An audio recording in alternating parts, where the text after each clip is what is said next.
After hearing Harley's loud barks, they felt driven to proceed forward.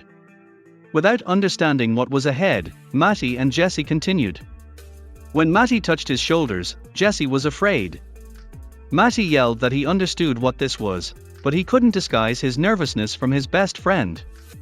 Matty Griezmann and his best friend Jesse Mason were scoffed at when they declared themselves treasure seekers. It wasn't hilarious for 20-year-olds. They wanted to show their families that it was a real career. They had to overcome a challenge to begin. Anthony Griezmann, Matty's father, was a successful Oakwood attorney. Matty knew convincing his father would be hard. Despite pooling their savings, they were still short for travel. The young men approached Mr. Griezmann, sweating bullets. Their plans depended on him. Since childhood, his father adored Matty.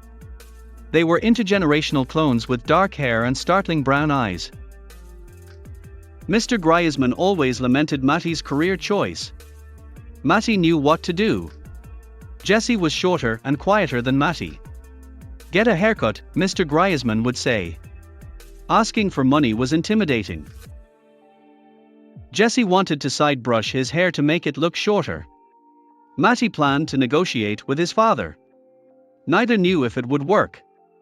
Under dark glasses, Mr. Griezmann glared at the best friends. Explaining how they broke the patio window felt like 8-year-olds. If you like my videos, don't forget to like or subscribe. Thanks in advance. Matty promised to finish his law degree and join his father's law firm if they failed after 3 months. After an eternity, Mr. Griezmann agreed to lend them the money. Mr. Griezmann stopped the excited boys from packing. One condition. He gave them only 2 months to succeed. Their last chance. They knew it counted. They purchased and arranged equipment quickly. They landed in sunny Cologne. Bernau in Germany's southern Black Forest was their destination. It was a 3,000 square mile wooded paradise with priceless World War II relics. After reaching the forest, the boys were surprised. Friends saw a black dog playing. She was friendly and lost. Her collar read, Harley. Harley joined them since no owners were around. She was friendly with a great nose. Finding her was luckier than the men imagined. Harley had forest experience. She skipped ahead. Her keen nose led the men deeper into the woods. Harley eventually barked ahead. Matt and Jesse ran to find her but stopped when they saw something odd. Something odd protruded from the ground. In the murky afternoon, 2 massive pipes stood silently. They towered over the forest, their metal menacing. Matty was frightened by the twin metal soldiers guarding. What secrets lay beneath? They would learn. The men discovered that the pipes were connected underground. They were elated. They found the concrete entrance, a dark rectangular hole sunk into the ground at an angle, after circling the strange metal periscopes for about 100 meters. A wooden lid covered a grassy mound of dead leaves and overgrowth. With boyish excitement, they crowbarred off the lid and peered inside. Matty screamed as a black cloud of flies buzzed into their faces. An old iron gate blocked entry, and stairs led down. Betritten Verboten warned ominously. Harley led by nose. They took a deep breath and entered. Harley led the men downstairs and into the building. It was massive, damp, and reeked. Harley's barks in the dark were unsettling. Unpacking and turning on solar torches revealed an endless hallway. Harley froze. Silence was deafening. Matt excitedly checked his research. He delightedly whispered, "This is a World War II bunker." Matty and Jesse could only hear their hearts and careful footsteps echoing off the walls and into the dark. Harley was oddly quiet as she proceeded. Jesse checked his phone for the time and was annoyed to see the signal bar on 0. They proceeded cautiously after locals warned them of live munitions on the site. Strange ventilation pipes. Overgrowth on top had hidden them for decades. Recent cold temperatures likely killed the bushy areas to reveal them. They realized they might be the first to see this place since World War II. The corridor seemed to go on forever until they reached a junction.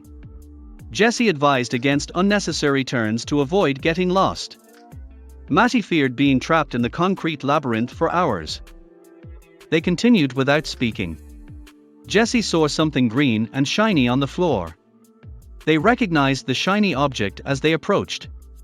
Local supermarket green plastic bag. Matty worried. Who or what was waiting for them in the dark? The long corridor abruptly turned. They are probably miles underground. Claustrophobia became unbearable. As the corridor widened, the stench intensified. Jesse stopped abruptly, putting his hand on Matty's chest. They focused on a faint dripping sound ahead. The wall had hammer marks. Jesse didn't know why, but the idea of someone swinging a hammer deep underground in a forgotten bunker made him shiver. Jesse half hoped the corner would be a dead end. Nope. A narrow black doorway was revealed by the savage removal of a rusted yellow door. The massive vault-like door had blood-red Cyrillic writing stenciled on it. Who did it? How? Dale remembered all his horror stories. The doorway held what? The doorway led to another corridor. Harley yelped. Matty slipped, sending stagnant water to the other side to lap at the walls. As he struggled to stand, his flashlight revealed a dark silhouette crouching on the far wall. Jesse blindly pointed his flashlight at the figure, but it was gone. Matty ran back, hiding behind Jesse. Flooded. The flashlight revealed heavy lead walls, which disappointed Jesse. Disturbed water rocked eerily, releasing gas clouds. They hadn't brought respirators and didn't expect these silent, watery rooms. Frightened by the thickening air, they collapsed. Urban explorers discovered Lager Coral's secret back entrance, built in 1939 as a naval intelligence school. After that, the German Naval High Command moved into the bunker and made it their U-boat headquarters. The rockets were hidden in the forest, silently targeting Berlin. Locals were unaware of the subterranean entrance. Live munitions kept teens and curious kids away. What mysteries were hiding in the ruins? What Matty and Jesse saw shook them. Silence and isolation were wearing them down. They had to control their imaginations because this environment was perfect for it. Were they alone in the dark, or was it a trick of the light? They had to leave. The corridor's noxious gases also threatened. They tried to navigate the black labyrinth with flashlights, but their senses were useless underground. Jesse sank. He then saw a glint in a waterlogged room that reflected light. He kneeled and felt the stone ground until his hand closed on something flat and solid with rounded edges. He pocketed it. They turned later. The flooded rooms were down the long corridor a step. Jesse instinctively headed west to find the junction where they took the wrong turn. Harley knew the way. Matty and Jesse rushed up the bunker steps and gulped in fresh air as they doubled forward. Nighttime stars were visible through the trees. Jesse remembered the prize he found. To examine it, he took it from his pocket and shined the flashlight on it. 9999 were etched on the heavy object. It hit him. Jesse held a 500G gold bar. How long had it been waiting for him in the forgotten bunker corridor? The search continued. With the prize in sight, going down in the morning wasn't so bad. They found a mortar shell in the rooms. Jess's metal detector showed solid ground above ground. They made a lifetime discovery digging in the area below. The bunker's former soldiers may have hidden historical artifacts. They found more World War II artifacts, likely confiscated by the German army. Before buying better equipment, they donated and sold some items to repay Mr. Griezmann. They realized their best friends would never change careers again. Never finding Harley's owners, they adopted the treasure-sniffing dog. Thanks for watching. I'll see you again in the next video.